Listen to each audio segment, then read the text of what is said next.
말씀입니다. 마태복음 13장 10절에서 17절까지의 말씀을 교독하겠습니다. 마태복음 13장 10절입니다. 제자들이 예수께 나와 이르되 어찌하여 그들에게 비유로 말씀하시나이까?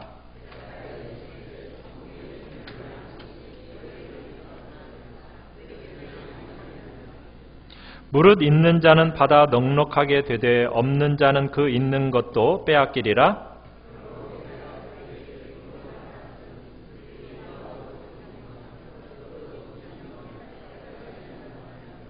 이사야의 예언이 그들에게 이루어졌으니 일렀으되 너희가 듣기는 들어도 깨닫지 못할 것이요 보기는 보아도 알지 못하리라.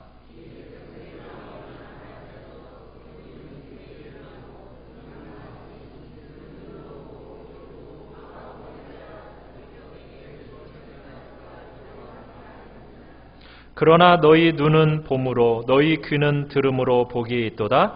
내가 진실로 너희에게 이르노니 많은 선지자와 의인이 너희가 보는 것들을 보고자 하여도 보지 못하였고 너희가 듣는 것들을 듣고자 하여도 듣지 못하였느니라. 아멘. 오늘 말씀의 제목을 같이 한번 읽어보겠습니다. 시작. 어찌 비유로 말씀하시나이까? 어찌 비유로 말씀하시나이까? 여러분 성경을 읽으면서 한 번씩은 질문을 가져보셨을 텐데요. 여러분 성경이 몇 년에 걸쳐 쓰여진 책인지 아십니까? 몇 년이나 걸쳐서 창세기부터 요한계시록까지 쓰여졌을까요? 1600여 년에 걸쳐서 쓰여진 책입니다. 모세로부터 시작해서 요한계시록에 이르기까지 1600년이라는 긴 세월이 걸려서 기록된 책이 성경인 거죠. 그렇다면 성경을 이렇게 기록한 성경 기자는 몇 명이나 되겠습니까? 세어보셨어요? 약 40여 명이 됩니다. 40여 명에 의해서 쓰여진 책이 바로 성경입니다. 여러분 한 책을 저자가 수십 년에 걸쳐서 쓴다고 한번 생각해 보십시오.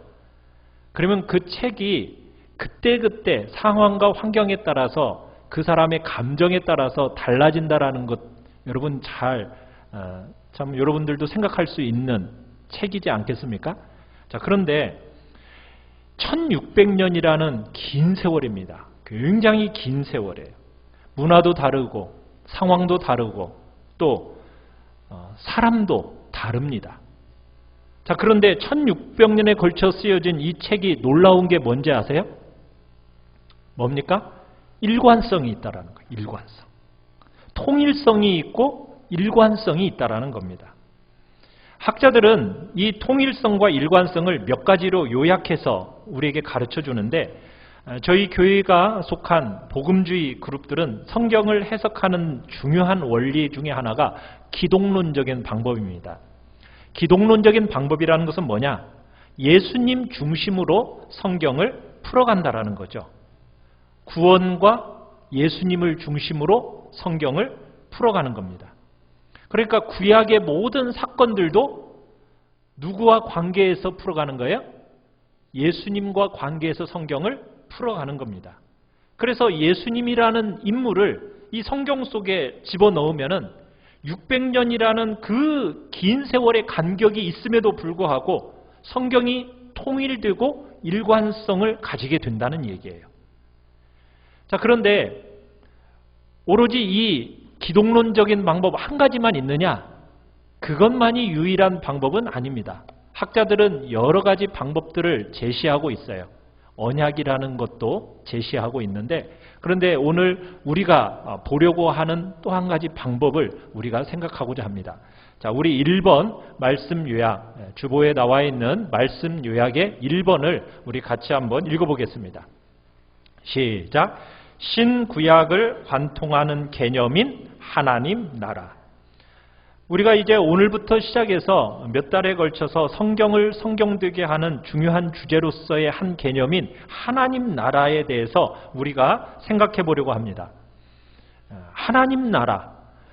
여러분 복음서, 이 사복음서 안에 하나님 나라라고 이제 등장하는 이 단어가 몇 번이나 등장을 하냐면 100번이 넘게 등장합니다. 근데 100번이 넘게 등장하는 이 하나님의 나라라는 이 표현을 예수님이 직접적으로 70번 넘는 횟수를 사용하고 계세요. 그러니까 하나님 나라에 대한 이야기를 예수님이 직접 말씀하실 정도로 예수님의 모든 생애와 예수님의 사역에 있어서 가장 중심적인 개념이 뭐라고요? 하나님의 나라라는 거예요. 여러분, 예수님이 공생애를 시작하실 때 첫 번째 한 설교가 뭐였죠? 하나님 나라가 가까웠으니 뭐해라? 회개하라. 그죠? 회개하라. 하나님 나라가 가까웠다. 이게 예수님의 첫 번째 설교의 내용이었어요.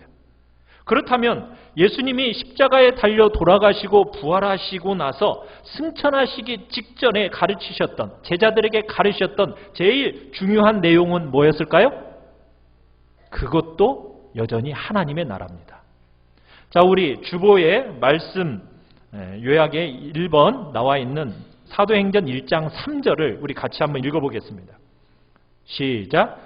그가 고난 받으신 후에 또한 그들에게 확실한 많은 증거로 친히 살아계심을 나타내사 40일 동안 그들에게 보이시며 하나님 나라의 일을 말씀하시니라. 자, 부활하신 다음에 제자들에게 나타나셔서 주님이 떠나시기 직전에 제자들에게 가장 간절히 가르치고 싶었던 내용이 뭐라고요? 하나님의 나라라는 거예요.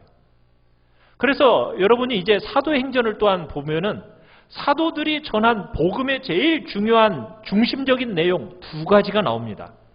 첫 번째는 뭐냐? 예수님의 죽으심과 부활이고요. 두 번째는 하나님의 나라예요. 사도행전 8장에 보면 사도, 어쩌면 제자 빌립이 이렇게 설교를 합니다. 우리 같이 한번 읽어보죠. 사도행전 8장 12절입니다. 시작. 빌립이 하나님 나라와 및 예수 그리스도의 이름에 관하여 전도함을 그들이 믿고 남녀가 다 세례를 받으니. 자, 뭘 증거했다고 얘기하고 있어요? 하나님 나라와 예수 그리스도의 이름에 관하여서 증거했다라고 얘기하고 있죠. 또한 사도행전 28장에 가보더라도 바울이 또 어떤 설교를 하는가? 자, 우리 사도행전 28장 23절 같이 읽겠습니다. 시작. 그들이 날짜를 정하고 그가 유숙하는 집에 많이 오니 바울이 아침부터 저녁까지 강론하여 하나님의 나라를 증언하고 모세의 율법과 선지자의 말을 가지고 예수에 대하여 권하더라. 여러분, 사도들이 전한 복음의 내용의 제일 중요한 두 가지 뼈대 뭐예요? 하나는 예수 그리스도에 대한 이야기고 하나는 뭐에 대한 이야기입니까? 하나님 나라에 대한 이야기입니다. 신약 성경에만 이렇게 하나님의 나라에 대한 이야기를 하고 있느냐? 구약 성경에 가보면은 직접적으로 하나님 나라 이렇게 표현은 안 나와요. 그런데 구약 성경에서 하나님을 뭐라고 부르죠? 왕이라고 부릅니다. 왕. 여러분, 왕이라고 표현할 때 이 왕은 자기 백성을 주권적으로 보호하고 지키신다라는 의미에서 왕이라고 부르는 겁니다. 왕이 하는 일이 어떤 일이에요? 왕이 무슨 일을 합니까? 자기 백성들을 구원하는 일을 하죠. 자기 백성들을 괴롭히는 대적들을 심판하러 오시는 분이 바로 왕입니다. 그래서 구약 성경에서 제일 중요한 사상 중에 하나가 뭐냐? 하나님이 임하신다. 임재사상입니다. 임재사상. 하나님이 이 땅에 오신다는 거예요. 왕으로서 오셔서 무슨 일을 하시느냐? 자기 백성을 괴롭히는 대적들을 다 진멸하시고 구원하신다라는 내용이 구약 성경에서 말하는 내용이에요. 그리고 그 하나님이 언제 임재하십니까? 주의 날에 오십니다. 구약 성경에 하나님이 왕이시고 그리고 하나님이 임재하시고 주님의 날이 하나님이 오시는 날이다. 이 부르는 이 세 가지 개념을 우리가 볼 때 그 속에 뭐가 들어있어요? 하나님 나라에 대한 개념이 들어있는 거예요. 그래서 구약 성경에서는 직접적으로 하나님의 나라라고 말하진 않았지만 왕이신 하나님, 그 왕이신 하나님이 이 땅에 오셔서 정말 고통당하는 자기 백성들을 주의 날에 구원하신다라는 그 개념이 이제 신약 성경에서 밝히 계시로서 보여지는데 그것을 뭐라고 얘기하고 있다고요? 하나님의 나라, 이렇게 얘기하고 있는 거예요. 그래서 여러분이 신구약 전체를 관통하는 아주 중요한 개념 중에 하나가 지금 뭐라고 말씀드리고 있어요? 뭐라고요? 하나님의 나라라는 이야기를 하고 있는 겁니다. 자, 오늘 본문 11절을 한번 보시면은, 마태복음 13장 11절에 보시면은 예수님이 이렇게 대답하시고 말씀하고 계세요. 천국의 비밀을 아는 것이 라고 되어 있어요. 천국의 비밀. 마태복음에서는 하나님의 나라라는 말은 거의 안 쓰고 대신 뭐라고 쓰고 있느냐면 천국, 이렇게 쓰고 있습니다. 천국. 여러분은 천국 하면 읽을 때, 천국이라는 단어를 읽을 때 여러분은 주로 어떤 생각을 하고 계세요? 우리 어르신분들이 주로 옛날에 들었던 개념은 천국이라는 개념보다는 천당, 그죠? 천당이라는 생각이 굉장히 더 많죠. 근데 천당 하면은 이게 하나님의 나라, 천국이라는 개념보다는 어떤 생각을 하느냐? 우리가 죽어서 가는 곳, 이런 개념이 더 강해요. 그러니까 한국 성도들은 천국이라고 딱 얘기하면 하나님의 나라라고 생각하지 않고, 참 그 하나님의 나라라는 이 개념을 가르치기가 어려운 건데, 하나님의 나라 이렇게 생각하는 게 아니라 천당 이렇게 생각하면서 장소적인 개념을 생각한다는 거예요. 장소. 그래서 이 땅이 아닌 죽어서 공중 어딘가에 붙어 있는 곳에 가는 곳, 이렇게 생각한다는 겁니다. 여러분 그렇게 생각하고 계시죠? 천국에 간다 하면은 어딘가에 지금 붙어 있는, 공중 어딘가에 붙어 있는 그곳이라고 우리는 주로 생각한다는 거예요. 그래서 우리의 개념은 하나님의 나라를 장소라고 생각을 하고 미래로 생각을 하는 거예요. 죽어서, 내가 나중에 죽어서 가는 곳이 어디다? 천국이다. 이렇게 생각한다는 거예요. 그런데 여러분, 예수님이 뭐라고 말씀하셨어요? 처음에 회개하라. 뭐가? 천국이 가까웠다. 하나님의 나라가 이미 이 땅에 왔다. 이렇게 선포하고 계신다는 거예요. 그러면은 천당의 개념을 가지고는 우리가 이 하나님의 나라가 이해가 안 되는 거예요. 왜? 우리는 죽어서 미래에 가는 곳이라고 생각하는데 예수님은 뭐라고 설명하고 계시는 거예요? 현재 이곳에 하나님의 나라가 와 있다라는 거예요. 그러니 우리의 마음속에 하나님의 나라, 천국 하면은 이 개념이, 우리 한국 성도들에게 이 개념이 안 오는 거예요.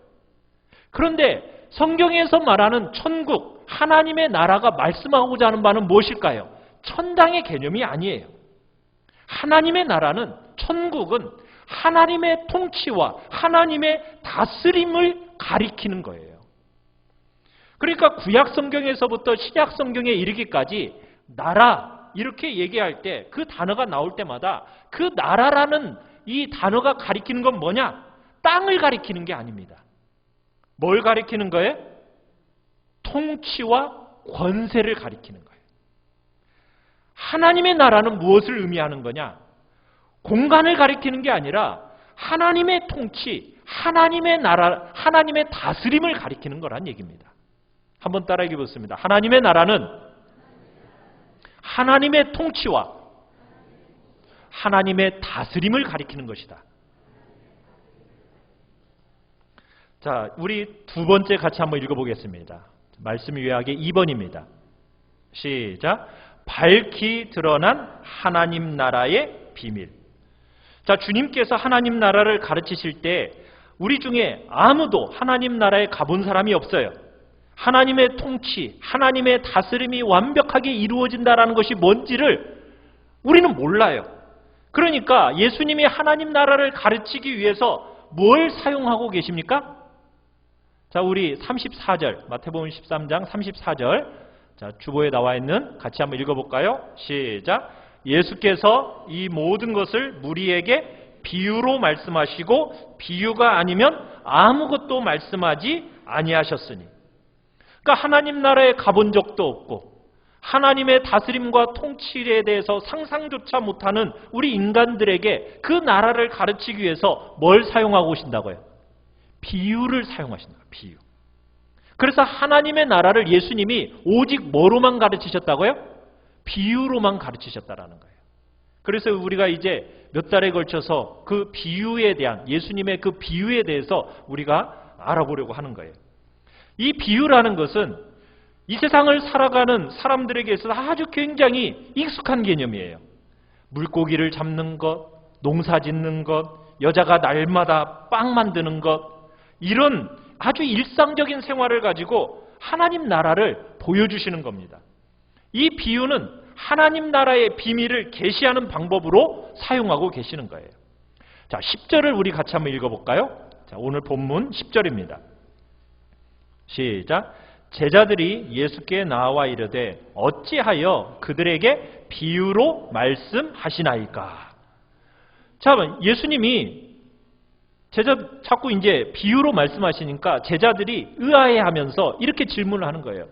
아니, 직접적으로 말씀하시지 왜 비유로 말씀하시는 거예요? 왜냐하면 회종들이 예수님의 말씀을 듣다가 비유로 말씀하시면은 혼란스러워하는 거예요. 그러면서 무슨 내용을 말하는지 막 방향을 잃어버리는 겁니다. 그렇기 때문에 이 제자들이 예수님께 질문을 던진 거예요. 왜 비유로 말씀하십니까? 그러자 11절 답변을 하세요. 같이 한번 읽어보겠습니다. 11절 시작. 대답하여 이르시되 천국의 비밀을 아는 것이 너희에게는 허락되었으나 그들에게는 아니 되었나니. 자, 여기서 주목해서 보아야 할 표현이 있습니다. 뭐냐면 천국의 비밀이라는 단어예요. 천국의 비밀. 자, 하나님 나라의 귀한 진리는 뭐라고 지금 얘기하고 있어요? 비밀이라고 얘기하고 있어요. 여러분, 비밀이라는 뜻이 뭐죠? 비밀. 이건 비밀이야 할 때 비밀이 뭐예요? 은밀하고 꽁꽁 감추어져서 특별한 사람들만 아는 것. 이게 비밀이잖아요. 자, 그러면 지금 신약 성경에서 나오는 이 비밀, 오늘 예수님이 말씀하신 이 비밀이 그런 내용을 얘기하는 걸까요? 그건 아닙니다. 이 비밀이라는 말을 잘못 사용해가지고 이단들이 막 일어났어요. 이 비밀이라는 단어에 너무 많은 의미를 부여하다 보니까 이단들이 거짓된 가르침으로 사람들을 혼미하고 미혹되게 만드는 일이 일어나게 된 거예요. 여러분, 신약 성경에서 나오는 이 비밀이라는 단어는 감추어졌다 이런 뜻이 아니에요. 이 비밀은 일반적이고 자연적인 지식 속에서 오랜 세월 동안 감추어져 왔던 것인데 예수님이 이 땅에 오심으로 말미암아 밝히 드러나고 보여진 것, 그게 오늘 성경에서 말하는 비밀입니다. 그러니까 계시를 믿고 계시를 받은 모든 사람들에게는 이게 비밀입니까? 열려진 것입니까? 다 열려진 거예요. 그런데 왜 비밀이라고 부르시느냐? 이 하나님의 진리는 일반적인 지혜와 지식으로는 깨달을 수 없기 때문이에요. 인간적인 지혜와 우리의 능력을 가지고는 깨달을 수 있는 내용이 아니라는 거예요. 오직 예수 그리스도를 믿음으로 말미암아 하나님의 계시를 안 사람들에게만 열려지는 내용이기 때문에 뭐라고 말하고 있어요? 비밀이라고 얘기하고 있는 거예요. 그래서 이 비밀이라는 것은 마치 고위급들에게, 특정한 몇몇 사람들에게만 알려진 내용이 아니라는 거예요. 예수님을 믿음으로 말미암아 진정 하나님의 진리를 깨달아 아는 사람들에게는 이게 비밀이 될 수 있어요, 없어요? 비밀이 아니라는 거예요. 그런데 초대교회로부터 이단들과 잘못된 가르침을 하는 사람들은 이 비밀이라는 단어를 가지고는 이 천국의 비밀은 마치 자기 교주들만 아니면은 최고위급 몇 명들만 알고 있는 것처럼 자꾸 꾸며서 그렇게 해석하면서 사람들을 미혹하는 일들이 일어났던 거예요. 그런데 그게 아니에요. 여러분, 자꾸 이단들이 요즘 생겨서 문제를 만들어내요. 마치 자기들만 특별한 뭔가를 가지고 있는 것처럼 얘기합니다. 그게 올바른 겁니까? 틀린 겁니까? 그거 틀린 겁니다. 그러나 중요한 건 뭐냐? 예수 그리스도로 말미암은 이 계시를 통하지 않으면 이 천국의 비밀을 깨달을 수 있어요? 없어요? 없어요. 오랫동안 감추어져 왔다가 예수님이 이 땅에 오시자 밝히 드러나고 보여졌지만 모두가 보는 건 아니에요. 그래서 비밀이라고 얘기하는 거예요. 세상의 모든 사람들이 다 참여하고 누릴 수 있는 게 아니라서 비밀이라고 불리워지는 겁니다. 그러나 우리에게는 이게 지금 밝히 드러났어요? 안 드러났어요? 밝히 드러났어요. 그래서 우리는 다 알고 이해할 수 있는 거예요. 여러분은 천국 진리의 비밀을 다 깨달아 알고 계시지요? 아멘. 여러분들이 예수 그리스도를 믿음으로 말미암아 이 진리의 복음이 열려지지 않으셨습니까? 예수 그리스도를 믿음으로 말미암아 이 땅에 오신 예수 그리스도를 통해서 이 진리의 말씀이 깨달아지게 된 거예요. 우리가 거듭남으로 말미암아 하나님의 진리를 이해할 수 있게 된 거라고요. 그래서 하나님의 나라는 어떤 사람들만 이해하고 볼 수 있습니까? 거듭난 사람들만 이해하고 볼 수 있는 거예요. 그래서 비밀이라고 얘기하고 있는 겁니다. 이 귀한 진리는 거듭나야 돼요. 우리의 마음이, 우리의 중심이 새로워져야 됩니다. 그래야 깨달아지고 이 말씀대로 사라질 수 있는 거예요. 이 진리가 밝히 드러난 것이지만 인간의 힘으로는 깨달을 수 있어요? 없어요? 없어요. 인간의 지혜와 지식으로는 알 수 없어요. 그런데 인간의 지혜와 지식으로 알 수 없는 이 귀한 진리가 여러분들에게 깨달아지셨습니까? 그렇다면 그게 기적인 거예요. 기적. 여러분은 정말 기적에 놀라운 경험한 사람들인 거예요. 여러분들은 정말 하나님이 밝히 드러내 주시고 보여주심으로 말미암아 깨달아지는 그 비밀을 알게 된 여러분은 말할 수 없는 복된 존재라는 얘기입니다. 우리 3번을 같이 한번 읽어보겠습니다. 시작. 하나님 나라의 비밀을 비유로 가르치신 이유. 자, 하나님의 나라의 비밀을 알리기 위해서 비유를 사용하시는데, 자, 오늘 본문에 보면 독특한 이유가 나와요. 예수님께서 왜 비유를 사용해서 하나님 나라를 가르치십니까? 두 가지 중요한 목적이 있는데, 자, 11절 12절을 같이 한번 읽어보겠습니다. 시작. 대답하여 이르시되 천국의 비밀을 아는 것이 너희에게는 허락되었으나 그들에게는 아니 되었나니 무릇 있는 자는 받아 넉넉하게 되되 없는 자는 그 있는 것도 빼앗기리라. 자, 지금 여기 딱 보면은 두 부류로 딱 나눠지는 것을 보게 되죠. 어떤 무리에게는 진리를 나타내고 드러내기 위해서 비유가 가르친다면 어떤 무리에게는 진리가 감추어지고 알지 못하도록 가리기 위해서 비유로 말씀하신다고 얘기하고 있어요. 여러분, 여기에 모여있는 모든 사람들이 다 믿는 것 같아 보이지만 복음을 제대로 받아들이는 자들이 있고 한쪽에서는 복음을 전혀 이해하지 못하고 받아들일 수 없는 자들이 있다라는 거예요. 이렇게 두 부류로 갈라진다는 겁니다. 사람이 두 부류로 구별된다는 거예요. 그러니까 하나님 나라를 비유로 설명하시고 비유로 말씀하시는데 너무 평범한 이야기예요. 그런데 예수님이 열어서 보여주지 않는 자들은 핵심이 뭔지를 몰라요. 말해도 이게 핵심이 뭔지를 몰라요. 정말 말하고 싶어하는 그 메시지가 어떤 내용인지를 못 알아듣는 사람이 있어요. 그에 반해서 이 비유를 딱 설명하시면 아, 그런 내용이구나 하고서는 굉장히 감탄해하면서 듣는 사람이 있다라는 거예요. 그래서 어떤 결과를 가져오느냐? 있는 사람은 더 많은 것을 가지게 되고 없는 사람은 어떻게 된다고요? 있는 것조차 다 빼앗기게 되는 일이 일어난다는 거예요. 그러니까 있는 사람은 주님의 말씀을 깨닫고 말씀이 가져다주는 은혜와 복을 아는 사람은 하나님의 말씀을 더 사모하게 돼요. 갈급해하면서 말씀을 막 사모하다 보니까 영혼이 더 비옥해지고 하나님의 말씀으로 말미암아 양육이 되어지면서 하나님의 영광 안으로 더 깊숙이 들어가게 됩니다. 그런데 어떤 사람들은 한쪽에서는 들어서 다 알아, 다 아는 것 같다고 얘기하지만 껍데기만 알아요. 껍데기만 알다 보니까 영광 속으로 깊숙이 들어가지를 못하다가 결국에는 어느 순간에 이르러서는 가지고 있던 지식마저도 다 빼앗기는 그런 아무것도 없는 자리에 이르는 일들이 일어나게 된다는 거예요. 그래서 예수님이 하나님의 나라를 뭐로 설명하신다? 비유로 설명하신다라고 지금 얘기하고 있는 겁니다. 그러면은 첫 번째 비유로 설명하시는 첫 번째 이유는 뭐예요? 자, 우리 1번 뭐라고요? 진리를 가리기 위해서. 비유를 통해서 주님께서 우리에게 하고 싶어 하시는 일이 첫 번째는 뭐냐? 진리를 어떻게 하기 위해서? 가리기 위해서. 진리를 드러내는 게 아니라 진리를 감추기 위해서 비유로 말씀하셨다는 거예요. 자, 우리 13절에서 15절을 같이 한번 읽어보겠습니다.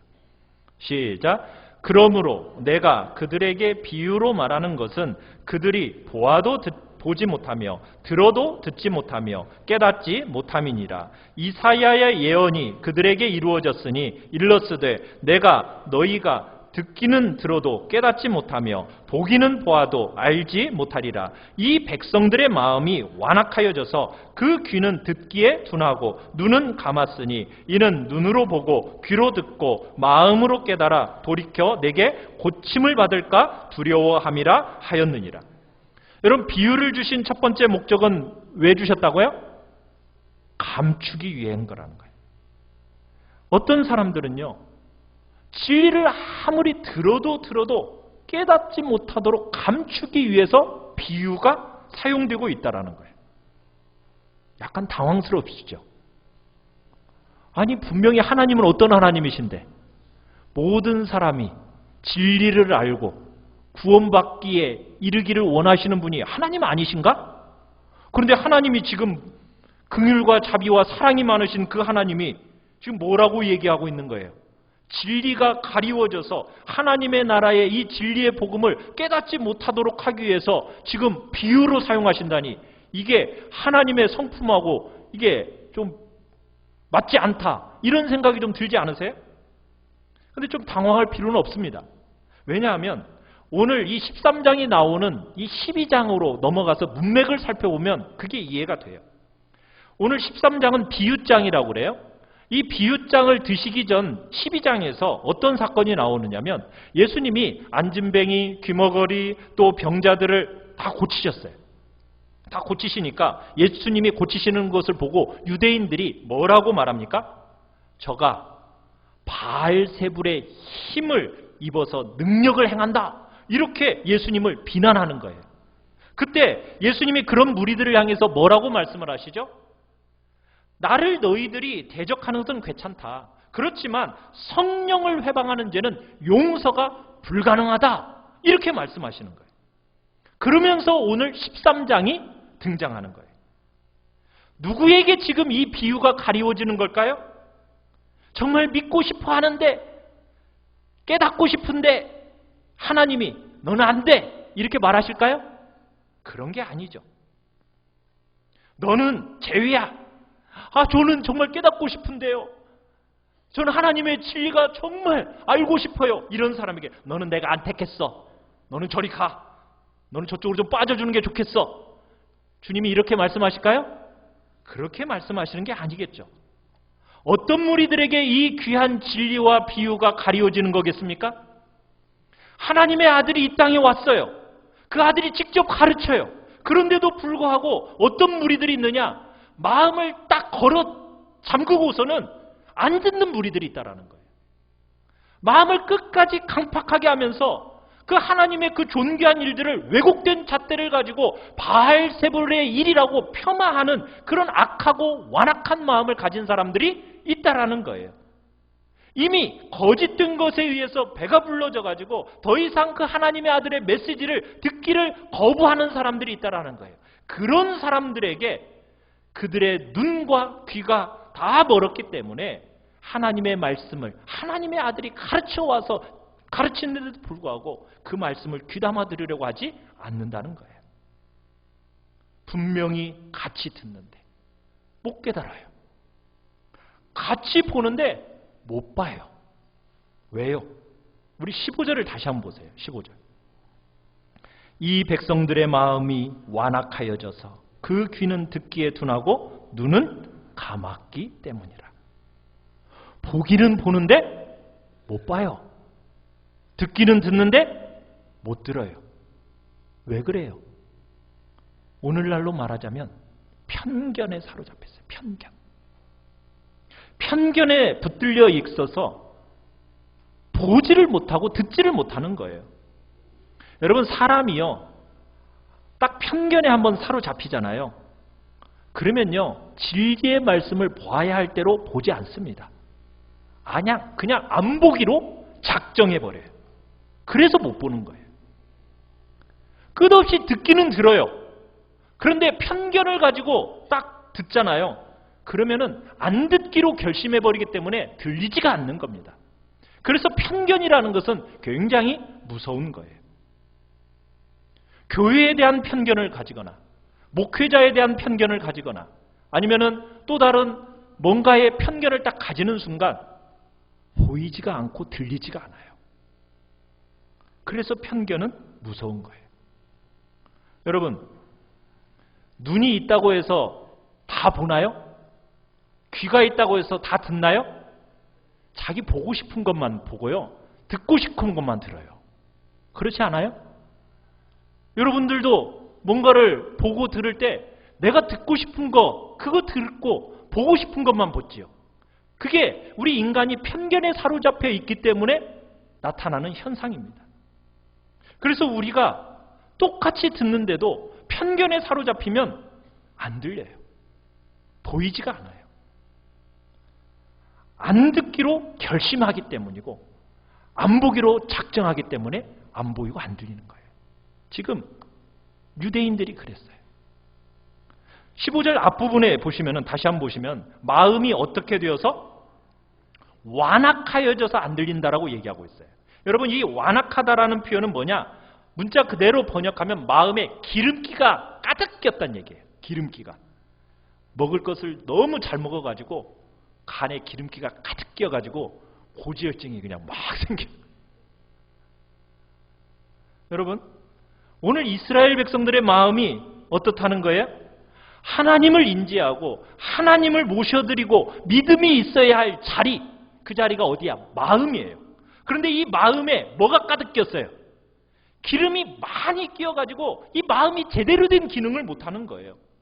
어느 순간부터 마음이 보지 않아야 할 것, 듣지 않아야 할 것, 먹지 말아야 할 것, 마시지 말아야 할 것, 그걸 너무 먹고 많이 마시다 보니까 기름이 잔뜩 끼어가지고 하나님의 진리의 말씀이 들어갈 자리가 없는 거예요. 여러분, 우리가 인터넷을 통해서, 텔레비전을 통해서 엄청난 정보들이 막 쏟아져 나오잖아요. 그거 마음속에다 막 가득가득 집어넣어놓고서는 정작 진리의 말씀을 들어야 할 때는 그 인터넷의 정보 또 TV의 정보를 가지고서는 진리를 어떻게 해요? 자기 스스로 재단하고 버리는 거예요. 그리고 뭐라고 얘기해요? 내가 너무 아는 것이 많다 보니까 저런 건 믿을 수 없어. 이렇게 생각한다는 거예요. 그리고 지나간다는 거예요. 여러분의 신앙생활하면서 아무 변화 없는 상태로 머물러 있습니까? 여러분, 쉽게 생각하면 안 되는 일입니다. 복음이 들려지는데, 반복적으로 들려지고 있는데도 불구하고 내가 몇십 년 동안 아무런 변화 없이 그대로 머물러 있다? 여러분, 그것은 큰 경고로 여러분들이 생각해야 된다는 거예요. 내 마음이 기름기에 잔뜩 끼어 있는 것은 아닌가? 내가 편견에 사로잡혀서 하나님의 진리를 내가 깨닫지 못하고 있는 건 아닌가? 우리 두 번째는, 비유로 말씀하신 두 번째 중요한 목적은 뭐겠습니까? 시작. 진리가 밝히 드러나고 계시되도록. 여러분, 하나님 나라의 비밀이 열려졌습니다. 드러났어요. 보여졌어요. 그러면은 우리 하나님께서, 우리 예수님께서 무엇을 위해서 정작 비유로 말씀하시겠어요? 오랜 세월 동안 감추어졌던 진리가 이 비유를 통해서 밝히 드러나도록 하시려는 것이 본 목적이에요. 하늘에서 오신 그분이 이 비유를 통해서 밝히 드러나고 계시해 주시는 거예요. 왜? 천국이 어떤 것인지를 우리가 제대로 알지 못하니까 우리로 하여금 이 땅에 우리의 경험에 묻어있는 농사 짓는 얘기, 고기 잡는 얘기, 또 빵 만드는 얘기, 이런 다양한 방식의 이야기를 가지고 하나님 나라의 비밀을 우리에게 피부에 와닿도록 이야기하신다는 거예요. 그게 비유를 사용하신 목적이에요. 그냥 하나님의 나라 오면 어떤 뜬구름 잡는 것 같은 그런 이야기가 아니라 그 나라가 얼마나 진실한 것인지를 충분히 깨닫도록 참여하고 누리고 경험할 수 있도록 하기 위해서 주님이 뭘로 사용하셨다? 비유를 사용하신 거예요. 이거의 원래 주님의 진짜 목적입니다. 원래는 깨닫지 못하도록 막으려고 온 게 아니었어요. 어쨌든 깨달아서 영원한 영광 안에 참여하는 것, 이게 핵심이에요. 자, 그래서 우리 16절, 17절을 같이 한번 읽어보겠습니다. 시작. 그러나 너희 눈은 봄으로 너희 귀는 들음으로 복이 있도다. 내가 진실로 너희에게 이르노니 많은 선지자와 의인이 너희가 보는 것을 보고자 하여도 보지 못하였고 너희가 듣는 것을 듣고자 하여도 듣지 못하였느니라. 여러분, 구약을 살았던 훌륭한 믿음의 사람들 중에 여러분 신앙적으로 분별력이 뛰어난 사람 하면 누구를 가리킵니까? 선지자들이에요. 선지자들. 자, 그런데 그 선지자들이 보지 못하고 듣지 못하는 것을 너희들은 보고 듣고 있다. 이렇게 얘기하고 있어요. 구약을 살았던 정말 의롭고 거룩한 믿음의 사람들이 그렇게 보고 싶어 했고 듣고 싶어 했던 그 내용을 지금 너희들은 뭐 하고 있다? 듣고 보고 있다. 미래에 일어날 거라고 그렇게 소망하면서 기다렸던 구약의 성도들이 기다렸던 내용을 너희는 지금 직접 보고 듣고 있다. 어떻게 그 일이 가능하게 됐습니까? 예수님이 이 땅에 오시면서 하나님의 통치와 다스림이 이 세상에 시행되는 것을 너희들은 지금 실제적으로 경험하면서 눈 여러미짐의 시대가 바로 너희들의 시대다. 지금 예수님이 이야기하고 있는 거예요. 사랑하는 성도 여러분, 여러분과 제가 지금 예수를 믿는 이 시대는요, 구약 어떤 위대한 인물보다도 더 유리하고 더 영광스러운 시대라는 거 여러분 아십니까? 여러분, 제자들은 예수님이 직접 오셨을 때 정말 그 예수님으로부터 말씀도 듣고 기적도 행하는 걸 봤으니 얼마나 더 놀라워, 우리보다도 더 좋을 것 같아. 여러분 그렇게 생각하시죠?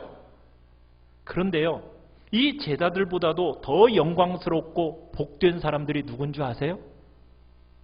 이 시대를 살아가는 여러분들입니다. 왜 그런지 아세요? 제자들은 3년 동안 예수님을 지켜보면서 따라다니긴 했지만 그들에게는 뭐가 없었어요?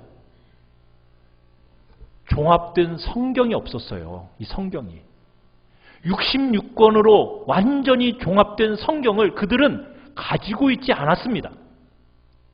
그런데 여러분들은 뭘 가지고 있어요? 완전히 계시가 완성된 66권의 성경을 여러분들은 가지고 있어요. 초대교회의 성도들은요, 이 66권을 가지고 있지 못했습니다. 그냥 쪽복음, 마태복음 하나, 마가복음 하나, 아니면은 에베소서, 갈라디아서 이런 거 하나 가지고 있었어요. 그런데 여러분들은 뭐 가지고 있어요? 계시가 완성된 여러분 66권의 성경을 여러분은 지금 가지고 있는 거예요. 그뿐이에요. 2000년의 역사를 통해서 모든 제국들은 다 사라져도 교회는 어떻게 되었습니까? 사라지지 않고 지금까지 존재하고 있는 교회의 역사를 여러분은 알고 있잖아요. 그뿐이에요. 그때 역사하셨던 성령님이 지금도 역사하고 계십니다. 그래서 여러분들은 지금 구약시대, 신약시대, 초대교회보다도 여러분들은 더 감동스럽고 영광스러운 신앙생활을 할 수 있는 그 시대를 여러분들은 살고 있는 거란 얘기입니다. 감동이 되세요? 그러므로 어떻게 해야 되겠어요? 우리 12절을 다시 한번 읽어보겠습니다. 12절. 시작. 무릇 있는 자는 받아 넉넉하게 되되 없는 자는 그 있는 것도 빼앗기리라. 여러분, 말씀을 듣고 뭔가를 보는데도 불구하고 끝까지 깨닫지 못하는 자들은 어떻게 된다고요? 있는 것도 빼앗기게 된다고요. 그런 순간이 온다는 거예요. 그러나 아버지의 진짜 마음은 뭐예요? 이미 있는 자들은 더 받아서 더 풍성하고 더 부요함을 누리는 것, 그것이 아버지의 마음이죠. 그것이 이 땅을 살아가는 성도들의 축복과 복락입니다. 여러분들은 어떤 자리에 있으시겠습니까? 있다고 믿었던 것조차 다 빼앗겨서 없는 자리에서 발견되는 그런 자리에 여기에 계신 모든 분들은 없기를 간절히 바랍니다. 이미 있던 것들이 더 많은 깨달음으로, 더 많은 부요함으로, 더 많은 풍요와 더 많은 충만함으로 여러분을 데려가기를 간절히 바랍니다. 성경을 여러분 이렇게까지 기록해서 전달해 주었잖아요. 성경 얼마나 읽고 계세요? 그렇게 영광스러운 시대를 살아가는 여러분에게 주어진 이 고귀한 진리의 말씀을 여러분은 어떻게 가치 있게 여러분들은 대하고 계십니까?